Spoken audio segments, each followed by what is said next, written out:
Before I hit the road, I kept wishing that I had a group of friends that were already on the road that I could ask questions. So today we want you just to pretend that we're your friends, and we're going to talk to you about all the things we wish we knew before we hit the road.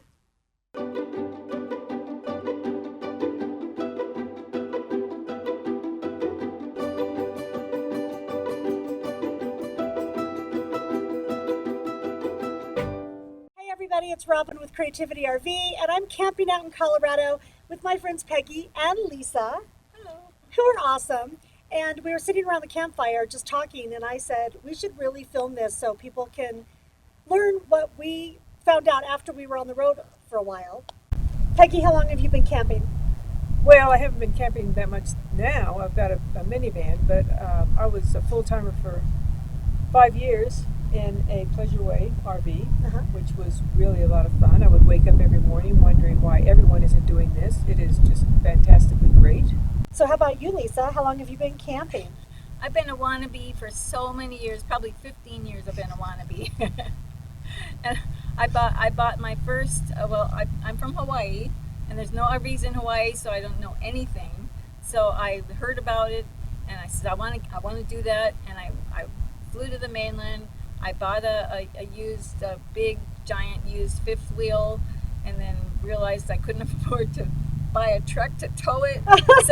So I put it in storage, and it sat there for 12 years. You really put the cart before the horse. Yeah, I really jumped the gun because being totally clueless. So that was a big mistake, but I loved it. It was a wonderful little big home. I finally gave up on the fifth wheel and bought a Toyota motorhome and drove it for a little while and then put it in storage and flew home. Why? Well, I discovered that 4 cylinders is really, really underpowered. You get any kind of little incline on the freeway and you got to get a running start because this thing is so underpowered. So I sold that right away.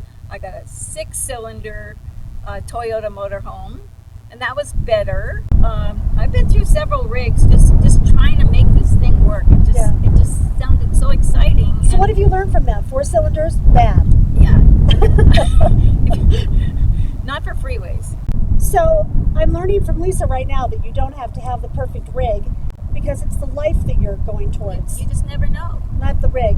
And you don't really know maybe until you're on the road in that rig what's right for you. Like Peggy, you're in a van, right? Yeah, I'm in a van right now, and I really like the van idea because you can stealth camp pretty easily and stuff like that. The problem I've had is not figuring out what I need in the van. So I've gone from a homemade bed to a store-bought cot, and I've changed the drawer system and stuff like that. I've changed that around some. And I even have a cat, so I've changed some of the stuff with the cat around. So I think sometimes it takes just a little bit of effort to figure out maybe what will work for you. Yeah. Well, I find that it's constantly a work in progress. Yes. Like I will think I have something organized so perfect, and then I'll be laying in bed going, I think if I turn this one thing this way and this other thing will slide in that way. Or the other thing is I thought that I needed so much stuff that I just don't need. That's the biggest thing is you don't need that much clothes. If you can stop and do laundry every once in a while, you don't need that much clothes. You can always wash a few things out on the road if you wanted to. Even the food, if you can get fresh vegetables, that's what I've learned. Mm-hmm. I thought you had to buy all this processed food, and I find out I don't even use it. Like Armageddon is coming. I did that too, right? Right. Like I've got such a storeroom. You just need, just in case. Yes. Or just a little bit. Just in case you don't want to go out to the store, you need all this like packaged. The road might get washed out. We'll be stuck here for 2 weeks. Never happens. Yeah, it doesn't happen. Yeah, you just go to the store like a regular person. Yeah, you can make it. You can make it if you want to, unless buy your healthy food. Yes. And go with that, and don't buy all this processed stuff because it's just going to sit. Yeah, well, you can get into a grocery store really easily, mm-hmm. and I find in my 25-foot plus a 2-foot hitch. Mm-hmm.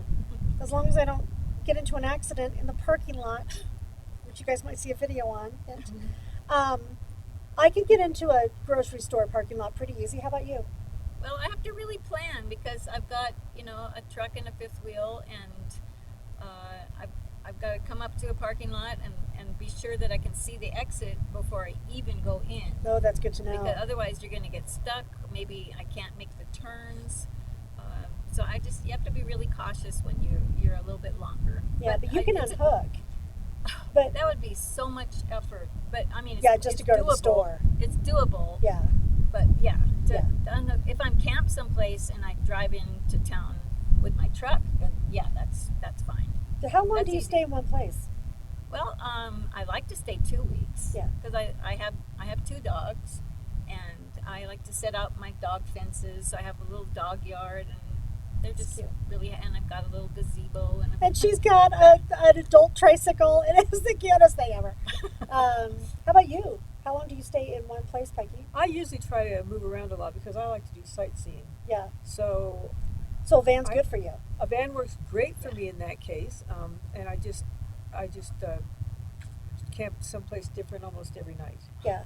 Well, see, this shows why we chose the different rigs. Right. Right. You like to sightsee, so you have a van. Right. You like to stay I in a like place to stay for put. yeah. Because it's an effort to unhook and everything. Of course, I'm new at it, but it's an with effort your to fifth wheel. put everything together. And I work on the internet, so I like to stay put because I'm not sightseeing and I'm not touristing. I'm living.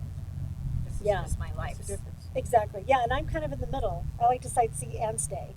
I think I'm like a 5 to 7 day, usually, kind of a camper. But what have you learned about power, Peggy? I've learned that I really wanted a backup battery because I needed to stay cool in the van sometimes, and I need to keep it cool for my cat. So I think that's necessary. I've learned that you don't really have to have a heater so much, unless you're. Well, it depends Yes, on you do. it depends on where you're camping. Right, right, Yeah. So the heater if isn't you're as cold or important as trying to stay cool for me. right, right. And how about you, Lisa? What have you learned about power? Oh, to get as much as you can cram onto your roof, Yeah. and or whatever you can afford. So that's what I did. I put a lot of solar panels on my roof, Yeah. so I can I can run what I need to run. I Yeah. think. I've learned that I wish I had a little bit more, but because I have 400 watts, but I've learned how to conserve really well. And I've also learned that if you're boondocking and the little red light is blinking on your GFCI outlet, there's nothing wrong with the outlet. It means that your inverter might be on search, which is a weird, at least on my inverter, is a weird little setting that you actually have to. I had to call the manufacturer to have them take me through, beep, boop, boop, boop, in to all these buttons on the inverter, which you would never intuitively know, to take it off search, because if it's on search, it sends a little pulse to the outlet to see if it's got a load on it. Oh. And and actually that drains your batteries if it's in search. Yeah. My manufacturer didn't know that, and I spent time in the shop because the GFCI was blinking and nobody could figure it out. So that's what I learned about power. Peggy, what have you learned about places to camp? Was it easier or harder than you thought to find places? You can stealth camp a lot. Yeah, I can still camp a lot easier. It was probably a little bit harder than I thought it would be. Stealth camping or just finding? Just finding a place to camp. I'm still trying to figure out all the BLM stuff, and so I'm working on that. I've been able to stealth camp for years. And what about you, Lisa? What have you learned about places to camp? I think it's taken me quite a long time to catch on. Yeah. And just having that freecampsites.net, that's been a very helpful. Just knowing how to do the BLM land Yeah. searches has been a godsend. And that's true. Love it. That is so much more comfortable than trying to stealth camp somewhere. Yeah. Stealth Yes. camp, you're worried about people seeing you, and you got to keep it dark, or so when Yeah. nobody looks in and stuff like that. And it's just go to BLM land. Like my first 6 months or so, I lived on freecampsites.net. Mm-hmm. And here's what I learned. Because that is review driven, you only learn about the places that other people are going. So if you look on the map and somebody puts a review for freecampsites.net, and you know that there's public land all around that, like it's forest land or it's BLM land, you don't have to go where freecampsites.net says you have to go. If I knew that I was near a free campsites place, then I would use the U.S. Public Lands app to see what else was around there, because a lot of times the freecampsites.net are really crowded because everybody thinks that's the only place to go, right? Yeah. And I would find that I could go 2 miles from there. So that's one thing I wish I had known in the Oh, beginning. and another thing about free campsites is that you can click on the layers and get the satellite Yes. view. And then, like somebody with me, like me with a bigger rig, I can see that there's Yes. actually a road, and I can see where people turn around, and that gives me a lot more confidence to go Yes. down a dirt road, an unknown dirt road, Yes. and know that there is space because I can literally see it on the satellite view. I do that too. Are there things that when you first started that you thought you had to have to live on the road that then you found out you didn't need to have? I've got a lot of containers that I don't use now because I bought them thinking this will work, Yeah. and Yeah. it turns out it doesn't. Doesn't work. I thought that I had to have a shower and, a TV and like all the comforts of, I thought I was downsizing, but I thought I needed to have like all the stuff I had in a house. Right. What else, Peggy? What else did you wish you knew before? Well, I went out and got a van, and it's darker color, and I really wanted one with a sunroof, and I ended up without a sunroof, and so I probably should have gotten a lighter colored van, and a sunroof would have made the airflow a little bit better, Oh, right. and so that was a big thing for me. Oh, that's a good one. I think that you should get a vehicle that you can stand up in. Yeah, That a high top van at least that you can stand up in. yeah. What do you think about that, Peggy? Because you don't have a high top. I didn't want the different gas mileage, the less gas mileage, and so that's why I took a smaller van, Yep. the regular size, and I do fine without standing up. I like to. See, everybody's do it this way. different. Yeah, I like to do it this I'm way. shorter than her, so Yeah, I think I'd like to stand up too, but Peggy likes it without, Yeah, I'd rather not. to I each mean, his I'd own. rather have the the gas mileage and the stealth. Yeah. What about being by yourself out in the middle of nowhere? Peggy, what's your experience been? Is it different than what you thought it would be? It's nicer than what I thought it would be. Really? Yes, I thought it would be a little bit more scary, Yep. and I find out what is there to be afraid of, you know? bears. Bears. Never. I saw one bear once and it was a baby. Yeah, there's Yeah. you know, you can always get inside your vehicle if there's a bear out there or Right. something like that. So, or a skunk. Yeah. Be careful about that. Don't let your animal get near a skunk. I've done that. But I think that it's a lot calmer. There's not a lot of people out here on BLM land usually. It's a lot nicer than you might think. Yeah. Yeah. And people are friendly, I find. Yeah. Very friendly. I feel very comfortable being by myself. I don't feel fearful Yep. at all. Did you at first? No, I'm just not that kind of person. Peggy, do you get lonely? No, actually, my cat prevents me from getting lonely. That's right. Yep, and I have a We got cat. animals. Yeah, we've all got animals. All three of us have animals, and I think that if you've got something to keep you busy, you know, you're not going to get bored, That's true. and so that's great. Yeah. I don't have a problem with it. Yeah. How about you, Lisa? Do you get lonely?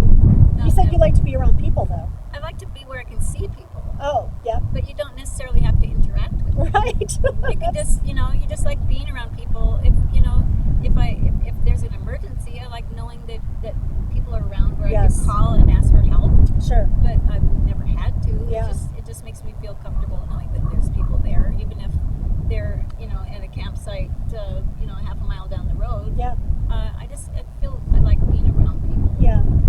I find that, if I'm connected to friends and family, like on the phone or text message, the cat, I really don't get lonely. And, sometimes I have been in places where I've had no connection, where I can't talk or I can't text. And after, no news, no people, that's really great, actually, for about 4 or 5 days. And then I would get a pang like, but then you go into town and get gas and you just see other people and it goes away. Yeah. So let me ask you guys this. If there's somebody out there that's thinking about this life, they're dreaming about this life, and they're unsure about it, and you were their friend and you could give them some advice, what would you tell them about the full-time nomad life? Peggy? I'd probably say just do it. Don't be afraid to start. Just get out there and do it.